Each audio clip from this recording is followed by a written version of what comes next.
way too high.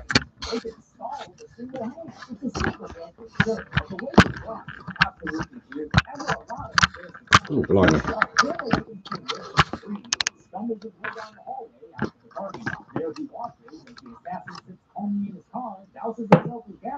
That's better.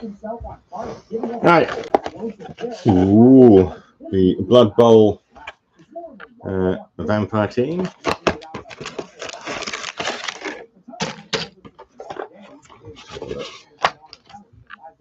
Put those in the. They don't need that box. That can go. There's the instructions. Let's see if we can get all of these built today. Hopefully we can. Alright, so blitzers first, and then runners. What I'll do is I will do page by page. I'll do that page first, because there's always two to make fit each one. So I'll set them up. 1, 2, 3, 4. This way.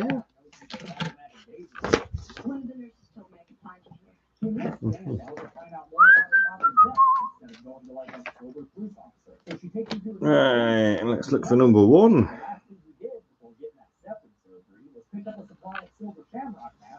Here it is.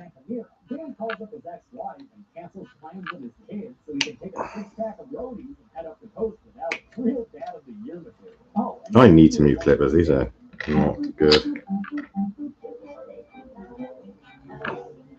See, what I like about Games Workshop stuff is, for the most part, with the Blood Bowl teams, everything you need to clip is in like one small contained area.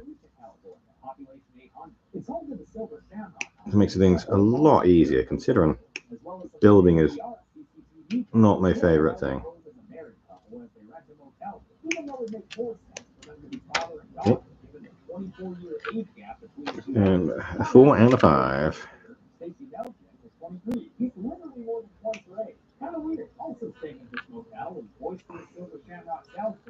I definitely need to invest in a new pair of clippers soon, because these are blunt and garbage. All right, we get a nice choice of heads, so we'll do 2 different heads. We will do this one for the first one, and then we'll do that little bat one for the second one. Put that there. I like to have different heads, so give them a little bit more individuality. Right, so it's the same stuff. If you've never done any Blood Bowl stuff before, you get the same sprue twice. So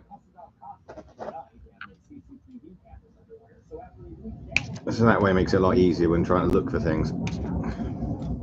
Like, and excuse that jet or plane that's going above. That's loud.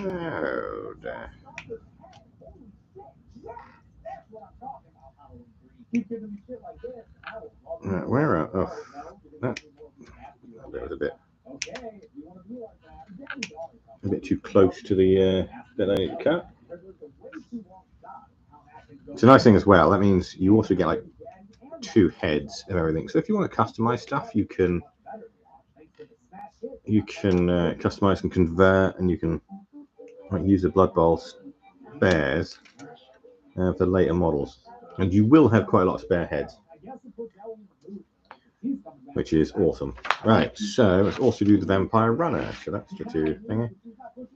So look for number 8, which is here. See, look at that. There was the first one, and by the look of things, the second one's here. Very well organized. The Blood Bowl stuff is.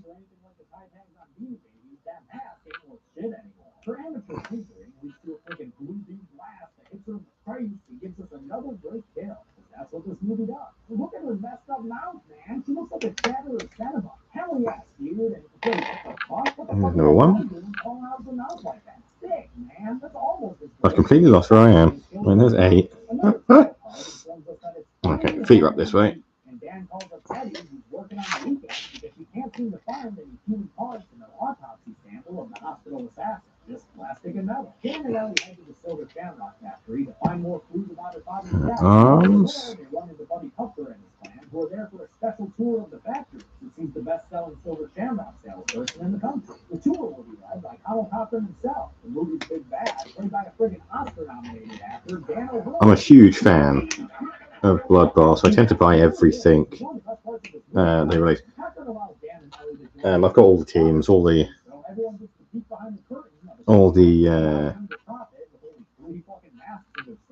pictures and the dice for those teams and the cards. And the only thing I don't have is all the star players, because they are quite pricey. And recently they have been releasing them like they're going out of fashion. Again, 2 different heads, so we're going to use both heads. That's the first one. And there's the other one. And then I'll switch blues.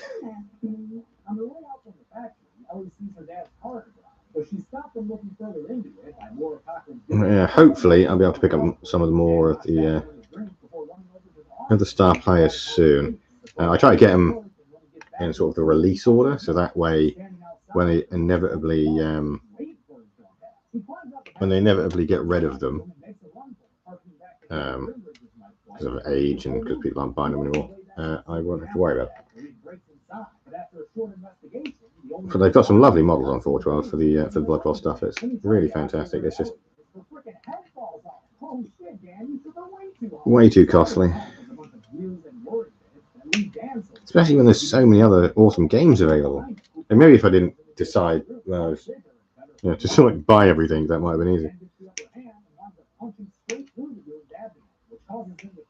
But my problem is I stopped wargaming for a few years, and then decided to come back. And I was like, well, if I come back, I'm going to sort of get things I always wanted to do. And originally I started to come back with Warhammer 40,000, and I was like, excellent. I'm going to buy at least 1,500 points of every Warhammer 40,000 army, which I've been doing. But of course, while I was doing that, they started to release new ones, which I'd never had before. So we saw the emergence of the Genestealer cults and the Adeptus Mechanicus and all of that. So that's been a fun experience getting most of those. And then they announced the return of Blood Bowl, and I was like, well, I'm going to do what I did with 40k with Blood Bowl, and I have. So I've got a lot of it. But part of me kind of regrets doing that, because I've got so much other stuff as well, like Shatterpoint, Crisis Protocol,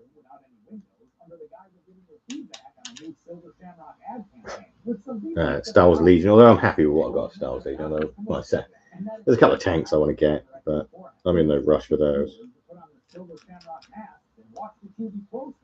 Pumpkin gives us some Pokemon features. Little Buddy's mask button starts glowing, and in short order, we get to see what Cochran's got planned for the rest of the country that night. Apparently, it's the two kids by turning their heads into bugs. I can't wait for the Legion Imperialis. No, what?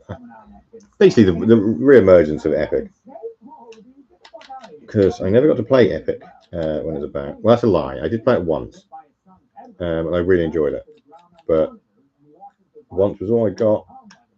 And unfortunately, as with everything, it was a bit too expensive to collect on eBay, and I prefer my stuff to be new rather than secondhand, because I prefer to paint stuff myself, and I don't like cleaning off paint.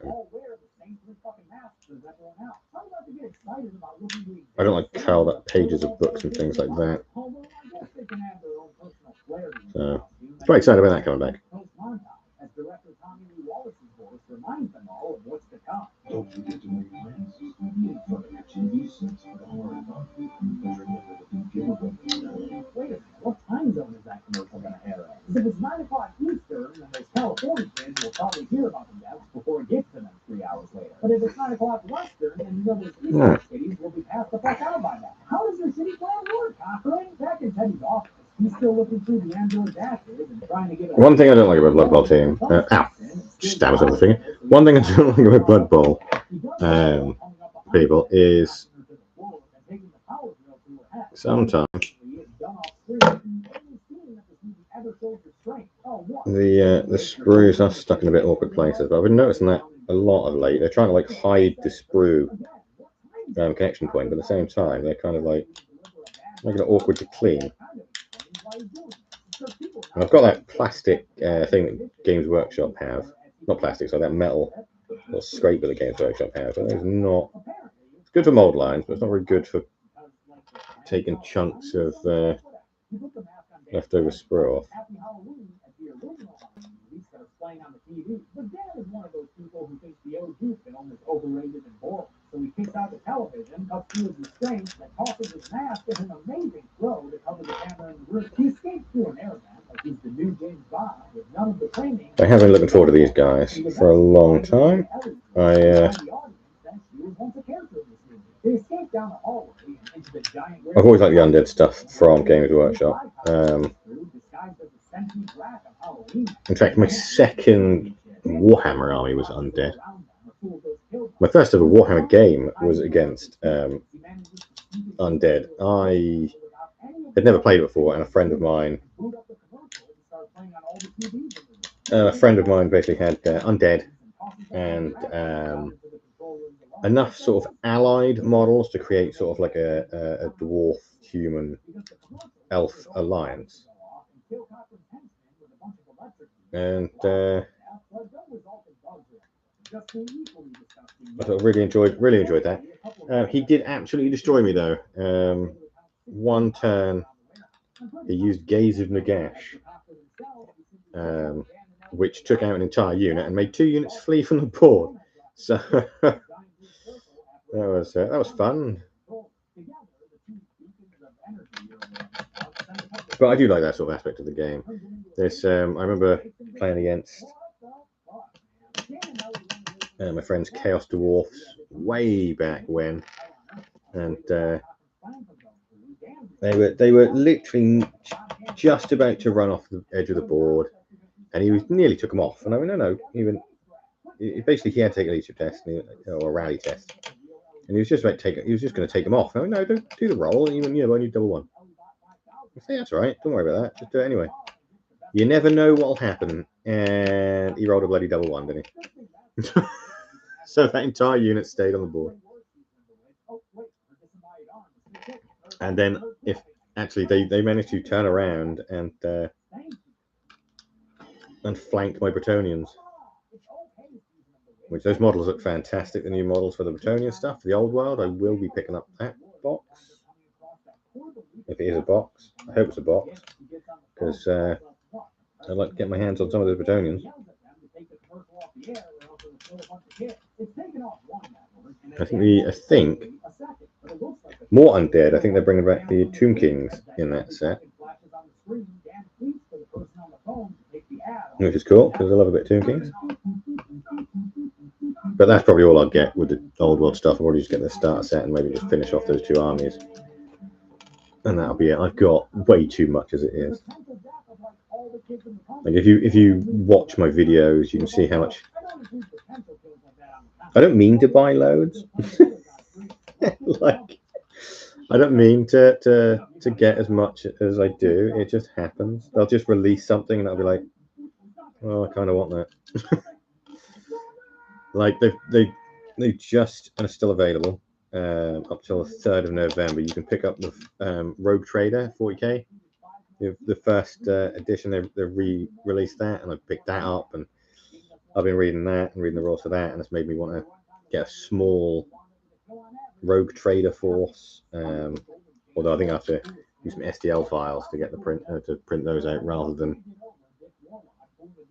paying the outrageous prices on eBay for some ancient models.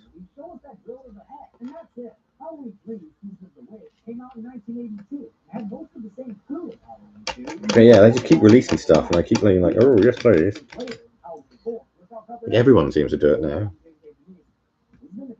like for Crisis Protocol, they just released a core set. So of course I had to pick that up, see what's new, see what's different, and plus I also wanted the new models as well because they look phenomenal. They're far better than the original models. And then there's Shatterpoint. They're releasing Luke and Vader soon, and I'm gonna have to buy those.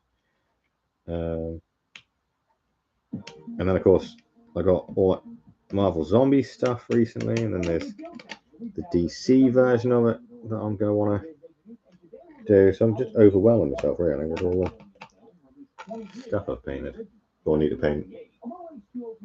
Although we have nearly finished the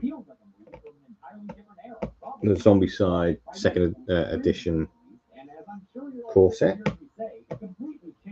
So that's good. That's nearly all the Zombicide stuff out of the way until the Flying Circus, Monty Python and the Flying Circus stuff comes out, and I'll pick that up.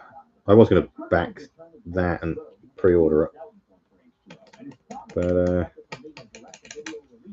the postage was almost as much as the actual set, so I'll just wait for it to come into stores and then buy them. Don't really care about the extra stuff that came with it. That's what put me off with the Supernatural stuff was the postage. Those free sets that you get with them suddenly aren't really free, are they? The postage, I think the set themselves was like 50 quid and the postage was like 40 quid. So I ain't paying 40 quid for postage. I paid near £300 for the postage on Marvel Zombies because I got the Galactic one. Because I bought Galactus. So that was darn expensive. This would be the first Michael Myers film without Sam Loomis and Hopper C. But to be fair, it is hard to imagine a crazy doctor would fit in with a film. Right, that's those four first out of the way. First out of the way, that's good English, isn't it? Okay, this is kind of nice and smooth. I should really drive it, these, but I feel like I don't need to with a lot of Games Workshop stuff. Because they just go in so sort of the joints and everything are so well done, which some people don't like though, because it does limit conversion options. Because obviously, like here, the leg is literally fit to go in there. So if you wanted to convert that, you'd have to do a little bit more work than you possibly might like to. So what are we? 10 goes half.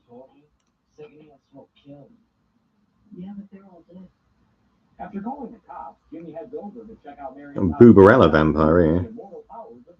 And jugs are hanging out. He comes outside to tell Ms. Chambers that everything's okay, and in the process gives us a taste of the humor in this movie that, in my opinion, usually works. Yeah, I'm quite happy. I think I've done quite well this Halloween. I've painted quite a lot of models, which I'm quite happy with because I did have to slow down.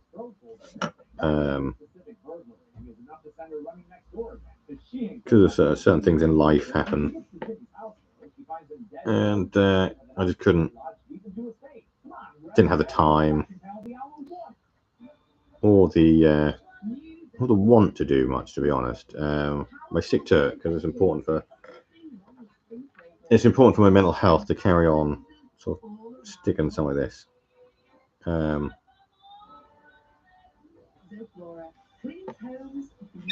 Then you can think, and that's annoying. That's my phone, because of course it is. Who's that? That's a cold caller. But look at this. Nothing. Back in a mo.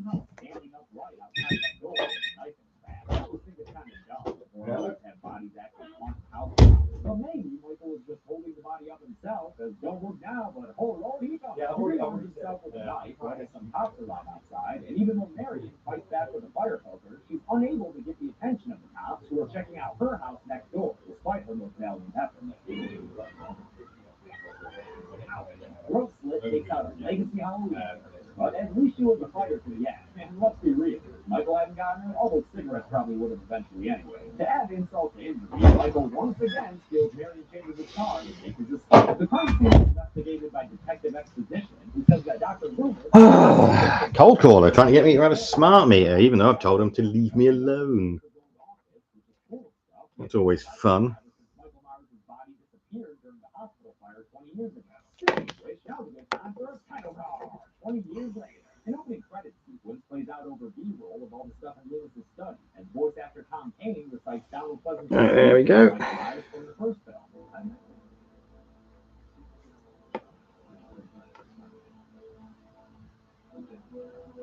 He does a pretty decent Loomis, and fun fact, Tom Kane also played Darwin in The Wild Thornberrys alongside Danielle Harris, who wrote Golden Right.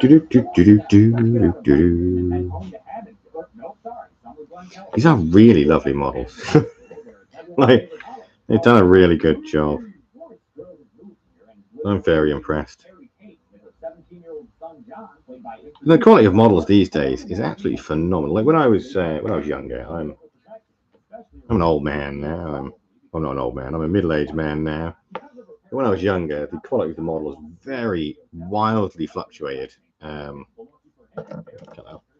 Wildly fluctuated between companies, and even fluctuated quite drastically in the actual company themselves.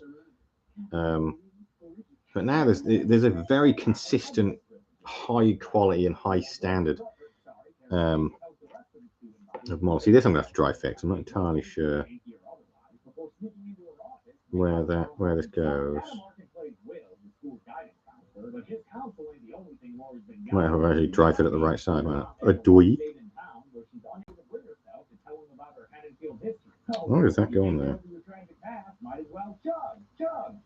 Keeping Lori's staff and students safe at Hillcrest is security guard Ronnie, played by LL Cool J, and he's also an aspiring smart writer. But yeah, like nowadays you've got such high quality, and with 3D printing and things like that, you've got so much choice and so much to choose from. We're really spoiled, to be honest.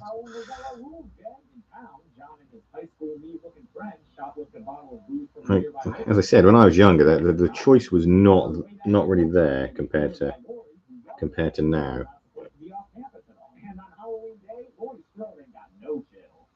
But even then, like when I was young, everything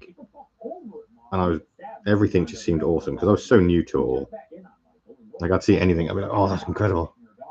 I want that. Oh, that's amazing! I want that. That's amazing! I want that." And I got addicted. I think it's a great example of why H2O is a solid sequel, even if you're not a fan of the Kevin Williamson-like dialogue. Michael drives that shitty rust bucket to Hillcrest and scope out the security stitch, and that sucks for Lori because even someone with... And after a small break, actually 2 small breaks, I got my very first girlfriend. I was like, "Oh, I'm not going to do that anymore. That's for nerds. I'm too cool. Only nerds play games." Because that's how it was back then. If you played anything like this, you'd get socially shunned. Where now it's far more acceptable, which is good. It's how it always should be. Oh god, I should have dry fit there as well. I'm an idiot. I didn't. Yeah, I think I should give those a little while to dry properly. So coming off there, let's stick a boob down.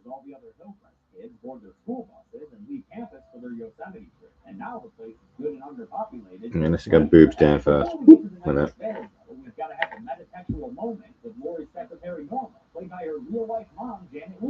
I could get a trailer for a moment. The scene even starts with a quote from the original Halloween. I've also got back into playing card games as well.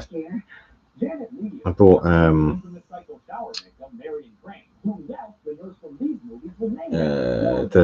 Magic the Gathering Doctor Who stuff, which is pretty cool. Got lots of homages and Easter eggs in there. that I really, really like. Really happy I picked that up, and I can't believe I just pulled that arm off because I am a muppet. There you go. Went on properly anyway. To be honest.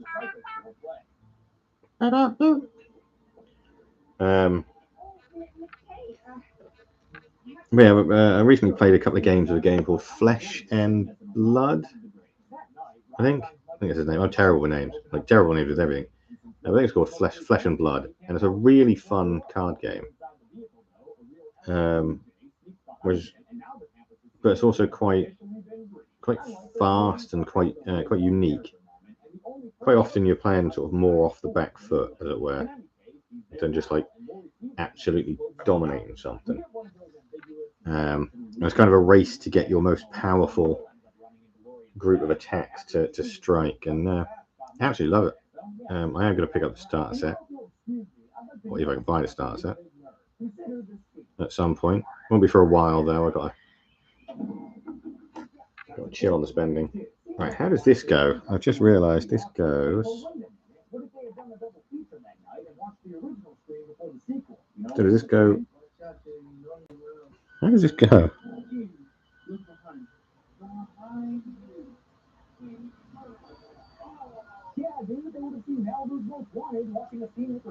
Does it go?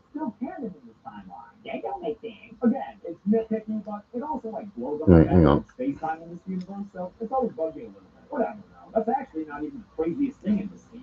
Just let's come off. I take all the praise back. These are horrible mod knocking. How does this go? Does it go like that?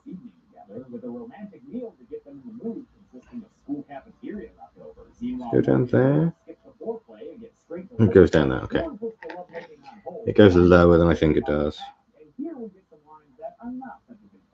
So it would be good if they actually had a picture of the back rather than the. Oh, they do have a picture of the back. It would have been good if they actually had a picture of it placed together. But there we go.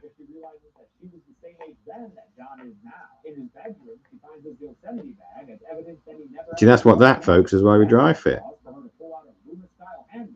Because you want to. Don't want to glue stuff wrong. It's good to just drop stuff though randomly.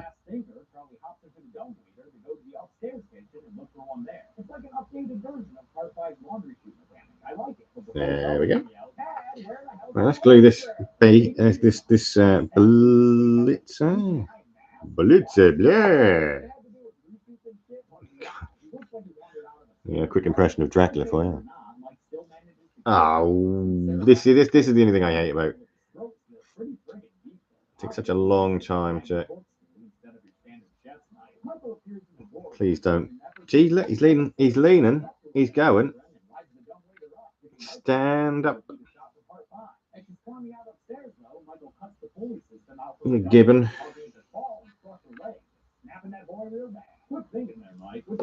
Right. Yeah, this is my most frustrating part. I've noticed as well, Games Workshop have dropped the bases where you have the holes in, which you used to basically put the balls into the hole so it'd stay on the thing. I've never used it. I don't know anyone who has. Does he seem like obnoxiously like forward leaning? Like leaning too far forward. The other one's the same. Guess it's going to be like blood. This one has got the boobies.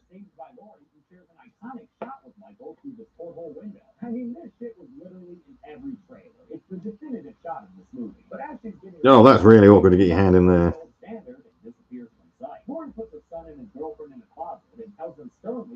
Come on, get in there. Sounds like a plan, Lord, but too bad we got trigger happy Will with you to take her gun away and shoot at what he thinks to be the shape. Turns out it was just Ronnie. There we go. Oh, bloody cloak's coming off. Right, she and mate here will definitely get glued in a little while rather than now.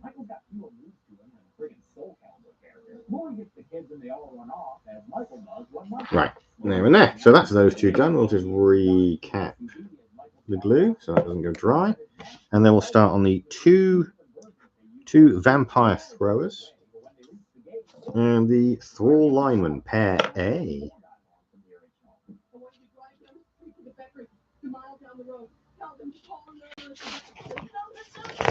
And it says pair A. And there's pair B and pair C. Okay, right. 16, 16, 16, 16, 16, 16, 16, 16, 16, 16. Where the hell is 16? There it is. I think one of my favourite models in here has got a bat dangling from his arm. I really enjoy it.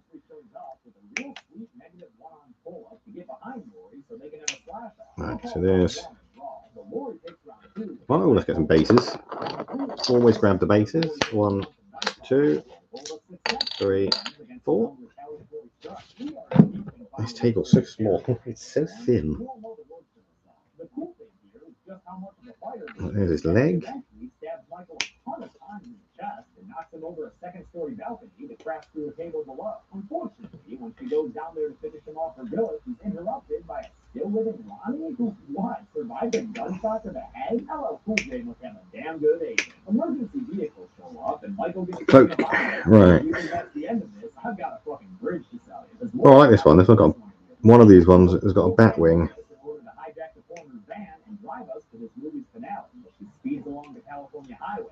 There's one arm. And we'll go with the bat wing first for this one, and the other one we'll do a little pointy arm. So it looks like he's going over there. So let's see. 22. Where's 22? There it is. There it is. Let's get that bit off. Right, so that's that one. Move this bit this way so there's a little bit more room here. So that's one.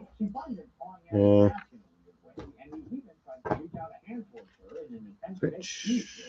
No, that's a throw out. Nearly cut the wrong bit off. I hate doing that. I'm not paying attention, or I'm watching TV, and I'm just like mindlessly clipping bits off, and then all of a sudden I've clipped off the wrong bit, and I'm like, uh-oh. I've done that quite a few times over the years.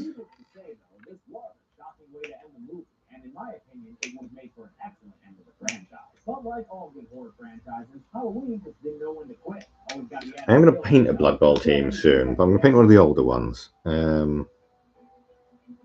rather than like one of the newer ones. I want to get the older ones out of the way.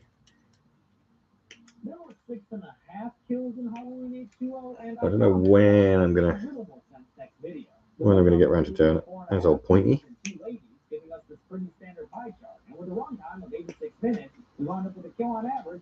And there's this dude with this luscious locks. Wish I had hair like that. Wish I had hair. Lovely. Right. Now, Thrall Alignment Pair A. Which are pieces 24 and 25. It's in the pipe, 5 per pair. Me and the missus, we played Alien and Fate of the Nostromo, which is a fun little board game, the other day. It's a bit too easy, though. There's only 2 of us, and the alien didn't really sort of get to us, and we completed everything really quickly. So I think we either need to play more characters each to make things a little bit harder on ourselves, or we need to start including because there's a mode where you include Ash from the film as an extra bad guy.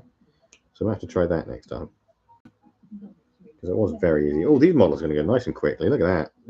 4 bits. Yes, please. There's one little dude. And the next one is 29 and 30.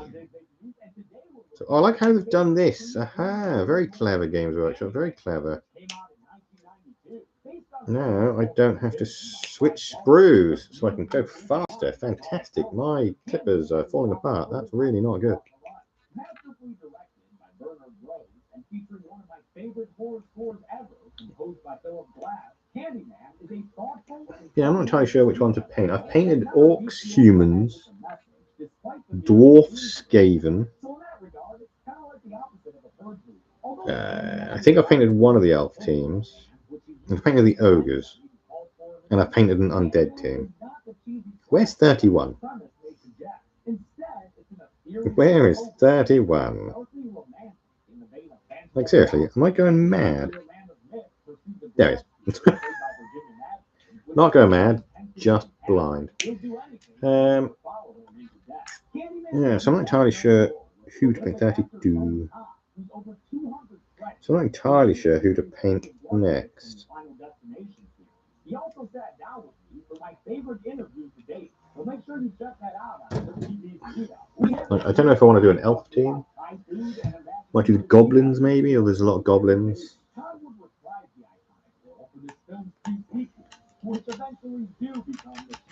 Like I said, I want to make sure it's one of the older ones so I can get them out of the way.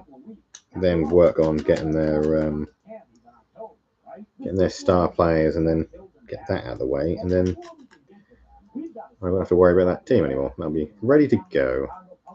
One of the reasons why I do get a lot of the sets as well. So if anyone wants to come round, any of my friends want to come round or anything like that, they don't have to have anything themselves. They can just literally just come round and just bring themselves. They don't have to bring anything.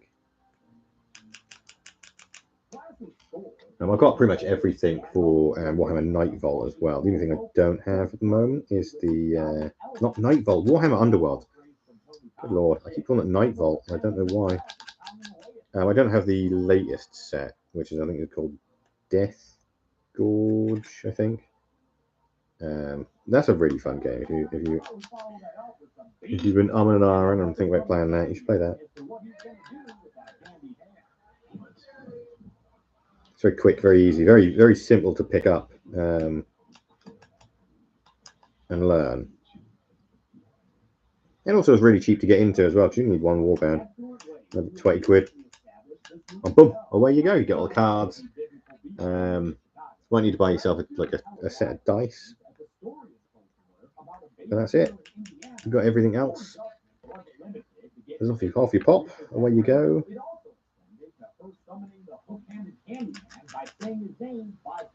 So I guess another thing as well, a lot of things is becoming quite easy to get into. Like Shatterpoint, you only really need either the core set or just like a couple of the other sets. So you're looking at about 80 quid. You get all the cards you need with them. So you can just dive in there. Obviously you need a bit of terrain, but make your own terrain, can't you? If you don't want to buy theirs.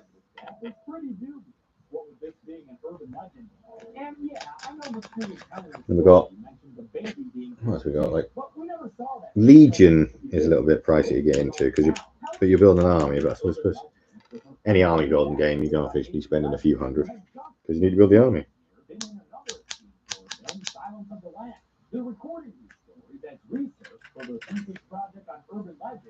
But hopefully one day, hopefully soon, to be honest, I'll actually be having my own shop that we sell on Wargame and stuff, as well as other toys and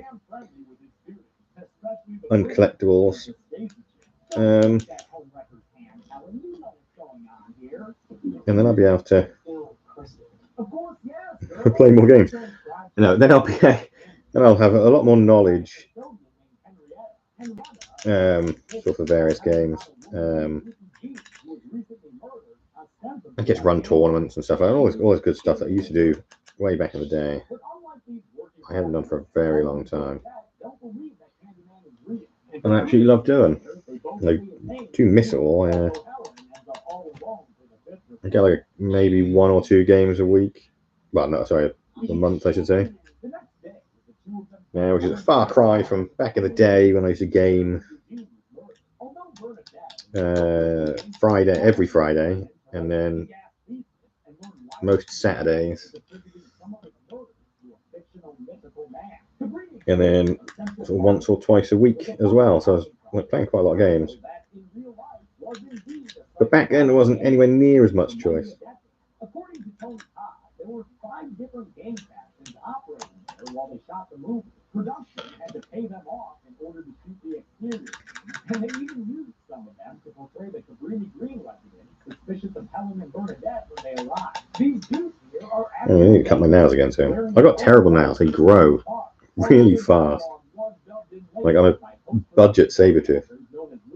Apparently, those efforts weren't enough to entirely avoid any incidents, though, because Casey Lemon recalls a bullet being found in the production generator, and producer Alan Cole says that on their last day of shooting, their camera truck was shot. In the nearly 3 decades, Oh, this is a bit of a tricksy. crime rate has gone down, and the last of Cabrini Green high-rises was demolished. So I mean, as I was saying earlier, sometimes, like all companies are doing it. The movie obviously deals with race and came out during the There's that executive time. always one awkward sprue area. Despite the NAACP giving Bernard Rose their blessing to make it, Candyman receives occasional criticism for its handling of race. I think the fact that I haven't got a super sharp blade as well that helps. This blade it still cuts, but you need to put some sort of effort into it because I don't like cut scenery. This is literally just my my sprue scraper. I don't have the expertise or experience to talk about that kind of stuff, especially in So I'm not really scared to cut myself, although I can cut myself occasionally. That's why you'll see me like around next Jesus, can't talk. Up next to my finger and things like that, because again, it's not super sharp. So with that in mind, and because the rest of the scene was all filmed on a studio set, she feels safe enough to take pictures of Well, I have seen some gnarly injuries from people who have cut themselves. Well, two of them. Again, normally it comes down to not paying attention. The sprue was on top of his head. That's the best place to be, instead of nuzzled away in his neck where it's impossible to get to. Right, that's that 4 done. Oh, don't need the glue, I guess. Always got to drop something every time.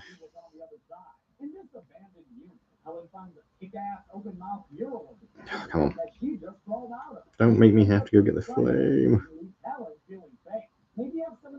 Oh, nuts. I need to go get a lighter.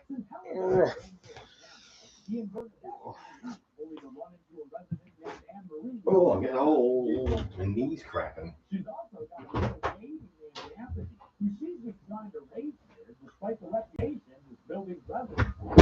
We know like them assholes downstairs, you know. Fire. Oh, I tell you what, they never tell you when you get older you get crunchy.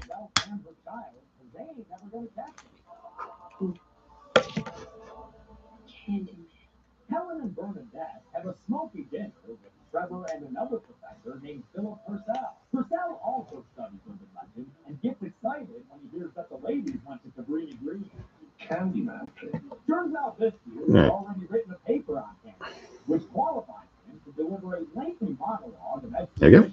As Purcell tells him, Candyman was the son of a... I learned that trick from a friend. The young candy boy in Clark society, thanks to money he made creating manufactured shoes. Can you even imagine being rich for making shoes? He works at a wargaming store. All the way in Wales. He works at Firestorm. And he absolutely loves it.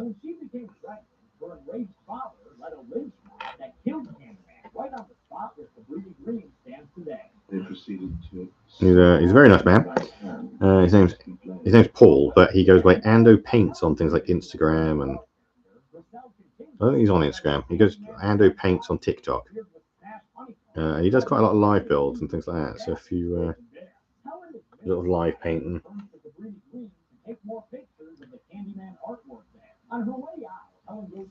He's a very knowledgeable man. He knows a lot about Yeah, about wargaming. Played by 11-year-old Dewan Guy. Although he's not He's also a jammy bastard. Most of the time he wins every game. I can't say nothing. Or Candyman will get me. she promises to Like, the amount of times he beat me was unbelievable.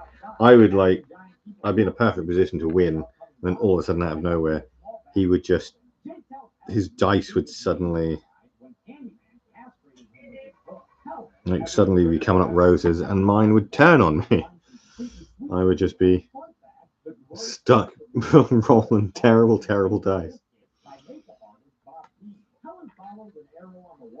But I had fun, and that's the most important thing.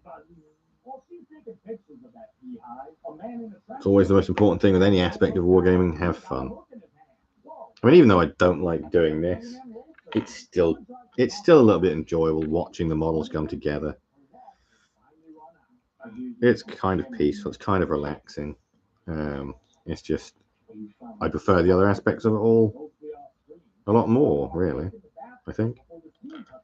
I also, because I buy a lot, that's probably why I don't like it, because I've got so much. Obviously, this is taking time away from me painting, which is my preferred aspect.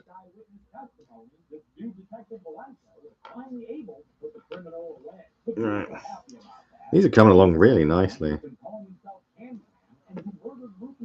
These are really, really, really, really. I can't overstate just how lovely these models are. Where's your glue? More glue there. I do think I'm gonna have to buy some more glue though soon, because this is it's getting low, and I've got 3 boxes of Kill Team to put together, and a whole box of Crisis Protocol to stick together too. I won't be sticking together the scenery in that Crisis Protocol box set though, because as I previously stated, and on my a couple of times on my channel, me and my partner are moving, or planning on moving, and I don't want to have to box up more terrain than I already have done. That's why I haven't stuck these Shatterpoint scenery together, although I really want to. It's a bit weird playing Shatterpoint with non-Star Warsy buildings. Like last time sort of played it, had the Sanctum Sanctorum from Crisis Protocol, which I got for a bargain price. I got for like 40 quid, along with another set. Because they had like a flash sale on, and it was actually bargain. I bought that from a company called Board Game Extras. So if you want a good bargain, keep an eye out for them. I really should stick the head on first for this thing.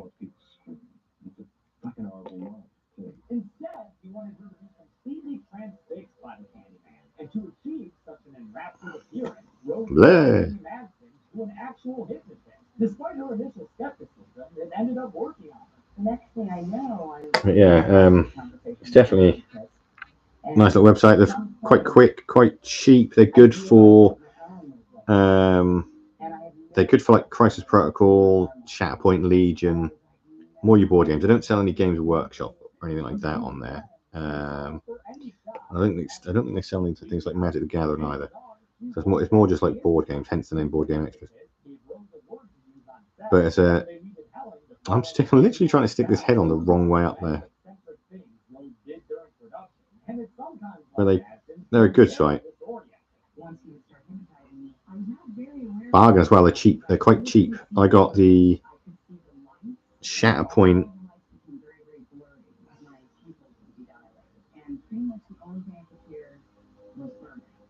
I got the wrong head here, I think.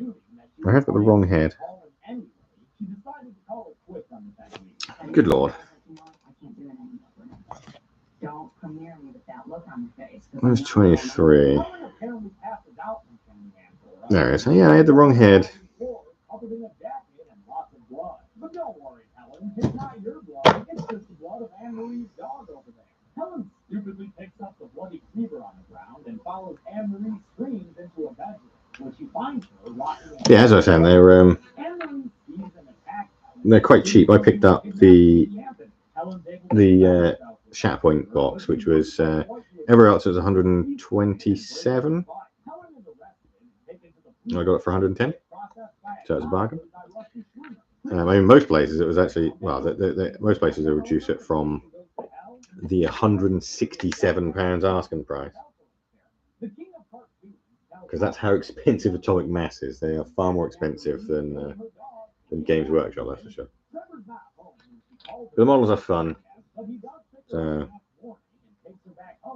that's why I stopped collecting Shatterpoint, because I just couldn't keep up with it, because they were releasing like £100 a month, and that's just way too much money to be spending on little plastic toy soldiers.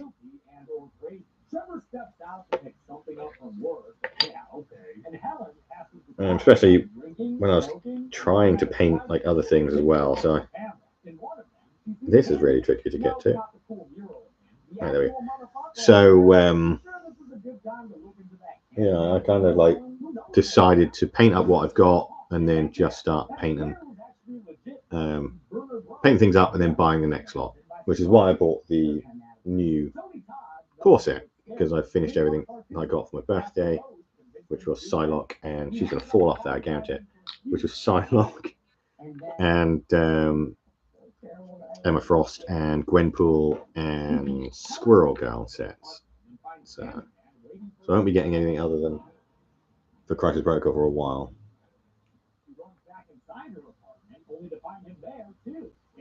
I want to get the Blob and Pyro. That's a pretty cool looking set.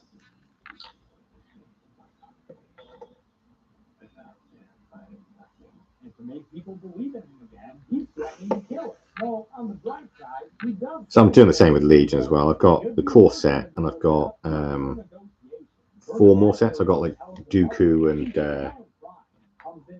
and Obi-Wan and General Grievous and the Inquisitors. So I'll be painting those up first and then I'll get to the next stuff. There we go. Right. We're cracking along. I think I was going to stop the first 2 pages, but to be honest, I don't think this is going to take much longer. So I'm going to continue and get it all done. So let's see. Thrall Lyman pair B, C, and D. And then just the tokens and the balls. Right, so this one needs 24 and 25, so that'll be this side. This one. So it's 24. You've been stabilizing you on a heavy dose of Chithoris. Whoa, what? You've been committed for a full damn turn of a moon already? He plays her a video from the night. So I did actually mention it earlier, didn't I? I sometimes get clear out the wrong bits, and that was a perfect example of it in this video. That's incredible. That's 25. I mean, if you want, I totally get it, girl. She asserts her sanity and says she so 20. The arm is to 31. Where's 31? 31's here.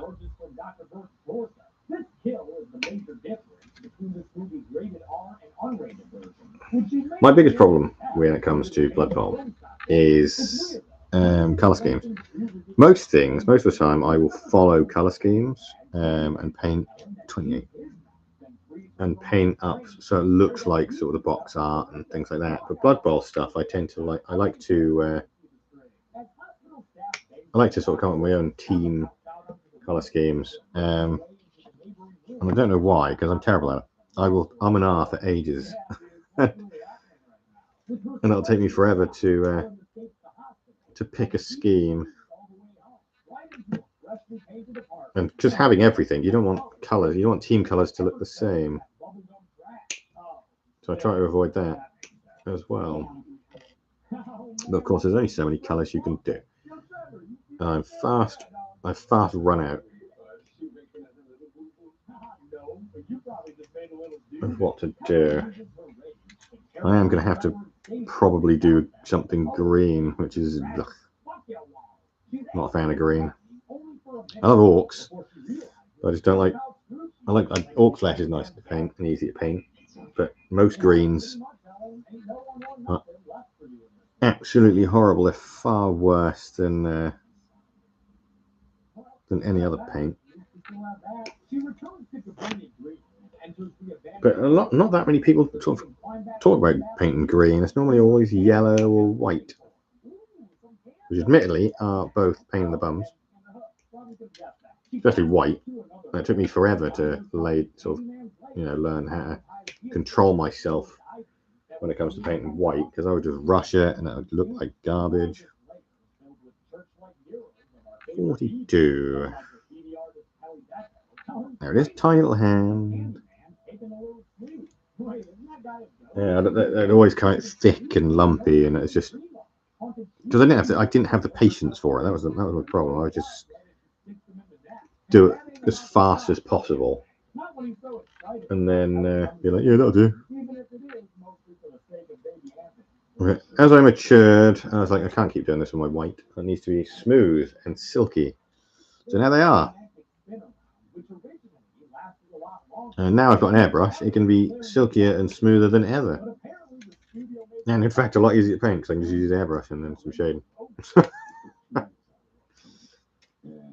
Like, I do not know why it took me such a long time to invest in an airbrush, but I really do wish I did it sooner, because it is so easier to paint larger things and get the shading down on those with those than it is with than it is with a brush. Ow! Stab myself with a sprue. That's 40.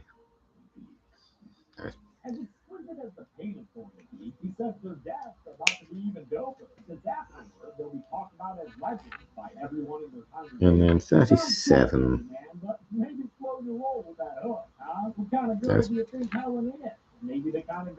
Alright, while I'm on this sprue, as everything else has come off, I might as well remove the coins and the tokens. The best thing about the new Blood Bowl is it comes with all the tokens and everything you need on the sprue. They're also, I found it quite useful to test color schemes out on as well. So what I'll normally do is I'll normally use the coin to paint some color schemes on there and see what they look like. God, I'm popular today. It's not normally like this. Yeah, here we go. All those lovely bits get to stay on that sprue until I cut them off in the near future. Alright, so we're on Thrall, Lime, and D. So that's 39. Which is this one?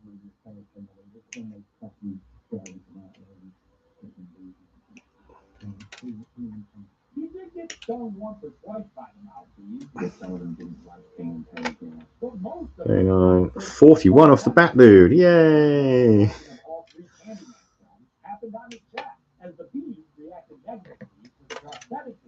I do like this one.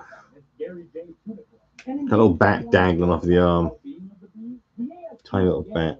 Yeah, that'll block it, won't it? Come on, focus.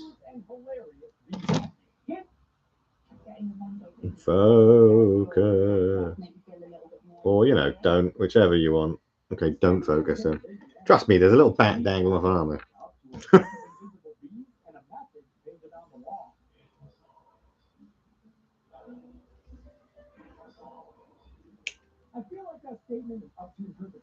Yeah, I really do love the undead. Like the undead stuff. Being a fan of horror and things like that, it's good to see it in other ways.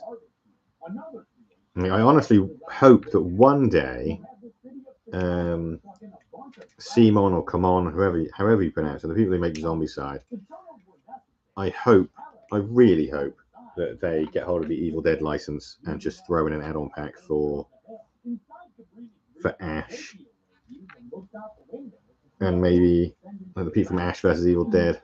So you've got Pablo and Kelly. So that'd be absolutely amazing. That'd be a dream come true. So if anyone agrees with me and you see this video and you work for Kamon, quick, tell them. and make it happen. Oh, this was Luscious Locks, dude. There we go. Yeah, I think that'd be a perfect fit. You could have Henrietta as an abomination. They normally do packs of like you get 4 models in with each one. So one pack could be like Ash, Kelly, Pablo, and maybe a Deadite, and the other pack could, you know, be like Ruby. I think I'm missing a ball. I am. I didn't cut a ball out last time. Be like Ruby, that police officer that Ash fancies. I can't remember her name. Like, there's that demon as well from the first series that I've got a figure of, and that's one of the worst figures ever made because his feet are so long, he just doesn't like to stand up. So after time, he'll fall over. So he's constantly leaning backwards. But yeah, it'd be ideal for Zombicide. And it's not like they haven't been spending money on the licenses recently.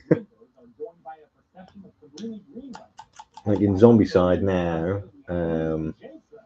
you've got the boys, Monty Python, which is a weird one. I think you've got Iron Maiden. Was it AC/DC? I can't remember. It's a rock band mascot that you've got in there. You got some Batman stuff. Supernatural.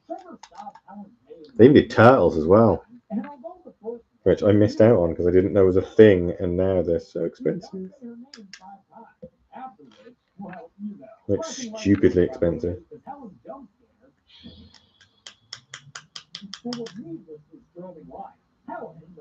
Like Ghostbusters as well. So they've got all these different licenses for Zombicide, so yeah, it'd be lovely if they could get hold of those. I, for one, would definitely buy them. Because I've got the Evil Dead 2 board game, which it's okay, but you have to have 3 people to play it. It is not a two-player, not really a two-player game. It doesn't really work. So, which is sad. But it's got like a sort of dynamic in it where you can become a Deadite. So you've got like a betrayal aspect of it. And obviously it don't really work if you're if there's just 2 of you, which is a shame. I mean, the thing board game, which I've also got, kind of has that same idea, but they've got rules for 2 players, so they made it work. And it does work. It's a very, very good game. Me and my partner have played it. It's a really fun game. There's too many fun games. I miss the days when there was just like a couple of fun games and the rest were crap. I'm joking. I much prefer having all these incredible games. It's such a good time to be a wargamer. Although saying that, there is a downside of it. There is quite a lot of, I noticed there's quite a lot of like negativity and nastiness going on. It never used to really happen that much. It used to happen a little bit.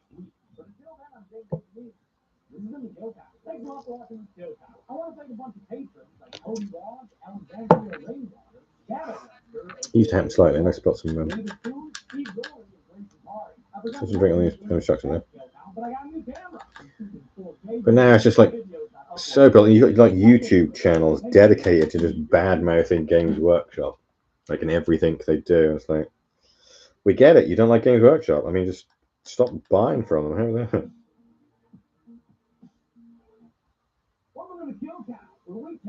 But then, if they weren't for Games Workshop, they wouldn't have a YouTube channel, would they? So, and I think negativity does carry over in every aspect of your life. Once you start being super negative about everything, then and it all sort of starts to fall into place, and you just keep becoming negative and negative and negative, and it just rolls like snowballs and gets out of hand, and then next thing you know, you're hating everything, like, and not just like disliking it, but like properly hating it. Like, this is a bit weird. I mean, I'm not saying don't criticize. Obviously, feel free to criticize things. Criticism's fine, but it's when people like actively hate it and then start hating other people for it as well. Like, I've seen like arguments break out sort of online and things because one person liked Games Workshop and another person didn't like Games Workshop, and it's just like then other people get involved and then it starts getting personal for some weird reason. It's like, what the hell is going on? You're arguing over little toy soldiers that you paint yourself. Like, calm down.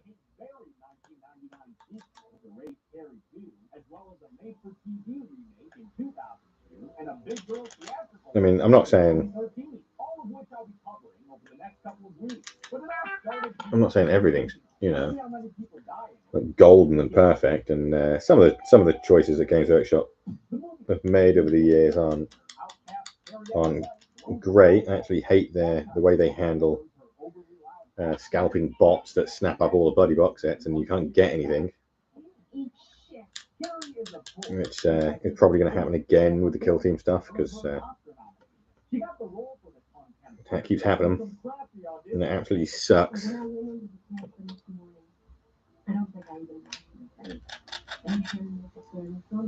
But like things like people are complaining about how they've changed the Space Marines and changed the old Space Marine models and everything like that. And it's like, you're on the 10th edition of the game.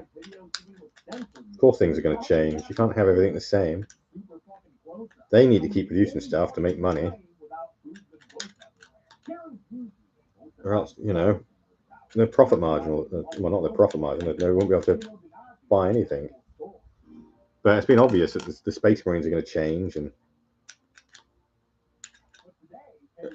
sort of slowly disappear for a long time now. And weird that people are still super upset about it. It's like obvious it's going to happen. Everything changes. Nothing lasts forever.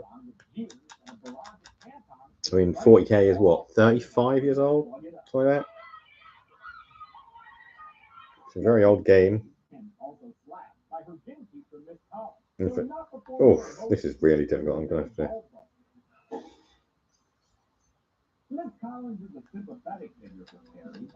No, lost a bit of the wing. Never mind.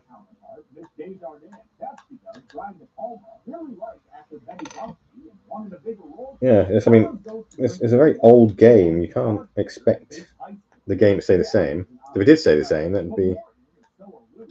wouldn't be what it is today. It wouldn't be a competitive scene, that's for certain. Because reading through that Rogue Trader book, that is not set up in any way for competitive play.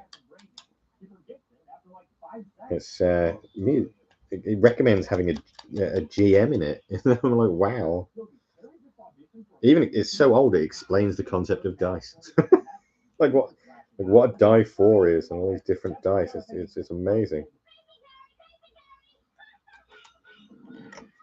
It's such a fun read, and it really has got me wanting to play it. It's honestly got me wanting them to re-release, like do a made-to-order set of the second edition, because that was the first edition that got me into the game. And honestly, I would snap that bad boy up straight away. Really? Come on, Glue. Come out. Oh, yes. Gibbon.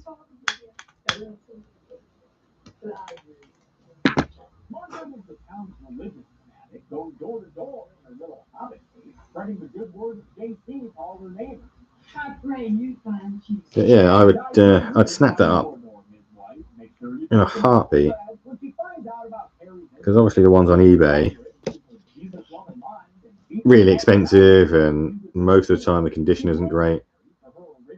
It doesn't have all the sort of the tokens or the templates, or it doesn't have all the models. And I'd love a new edition of that.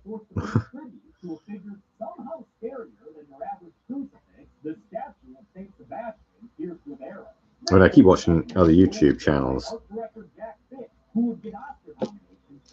that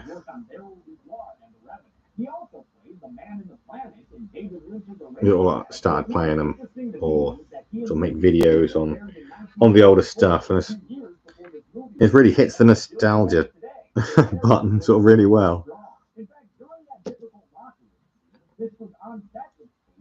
And I just realised I should have stuck his hand in first. Never mind, I'll do that in a minute. A mile separated by miles, so I don't like that's a problem. If you're unfamiliar with what a split diopter shot is, Terry's editor Paul Hurst explains here. He used what is known as a split diopter lens, in which you can focus on something close on one side and focus on something distant on the other side. And the effect But is, overall, I think the wargaming place is in a wargaming as a whole is in a good place. sort of brings them together. There's lots of people, lots of new people. I think it helps a lot with children. Because there's so little for kids to do that doesn't involve playing video games or sitting on the or like sitting in an empty, broken down park with nothing to do because the council have closed it effectively, and then get whinged at by elderly, grumpy gits for sitting in the park. So I think it's good. It's a good way of meeting, especially with like the socially awkward kids as well. It's good for them to meet friends, and it's a good way of like them building social skills and, as I said, making friends and having something to do, having something to look forward to. I mean, when I was younger,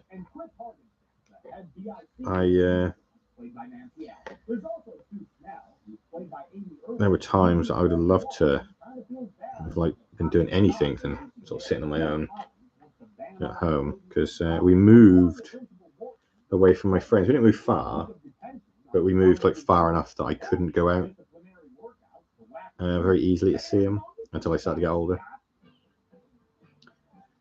So I'd be sitting at home knowing that they'd all be out playing, and you get a little bit depressed.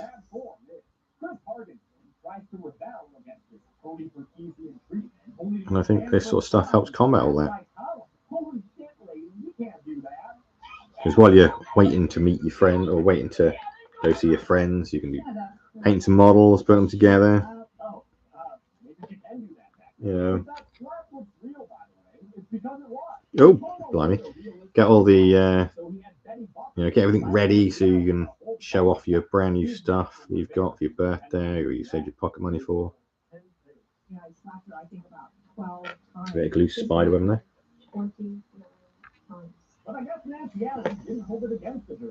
So, yeah, I mean, that's one of the reasons why I want to shop as well, is to like help out people who used to be like me, because I was a nerdy kid, like a proper nerdy kid. I had friends, but I felt like I couldn't be myself sometimes, because so some of my friends were like nowhere near as nerdy as me. And back when I was younger, being a nerd, you were shunned, like proper shunned. Like if you liked things like Doctor Who, people were like, "What is wrong with you?" And you're like, "No, I enjoy the show." It's a little bit different now, which is good, but I think there is also still a little bit of a stigma to being nerdy. There ain't no wrong with it.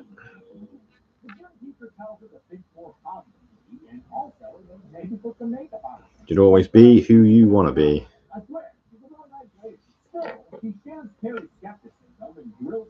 And not let anyone else get in your way. And that's my phone. That's my make sure you've done this alarm. And I haven't done what I meant to be making sure, so it's you know what, my phone has been going off like thingy, and it's just updates and think, good lord, I'm not popular at all. Just the garbage. Ugh. God, I wish I could turn all that. I'm gonna have to look see if I can turn all that stuff off. No, it didn't even notifications about the fact it's raining. I can look out the window. I live in England. It's always raining. Fun fact, that location was discovered by Jack Smith's assistant, Bill freaking Paxton, before he would begin his acting career. These are absolutely fantastic models. I can't believe I got the whole box done. Like, they're very well designed. Look fantastic. Easy to put together. And only taken like an hour and 15 minutes. Which is great. Especially for someone like me who's, as I said earlier, not overly keen on putting models together.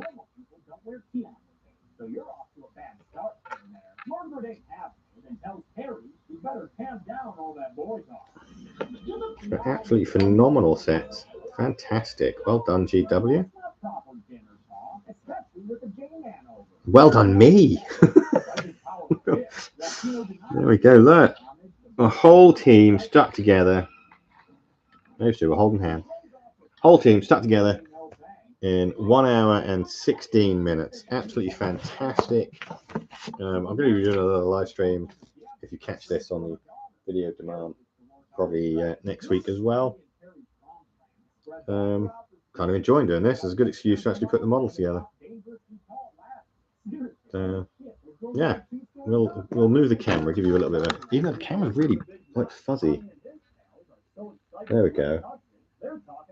All that stuck together. They're quite good. This is really hard to control, to move the camera without doing it. But yeah, well, thank you very much for watching. And hopefully I will see you on the next one. Thanks very much. Bye for now. Everyone.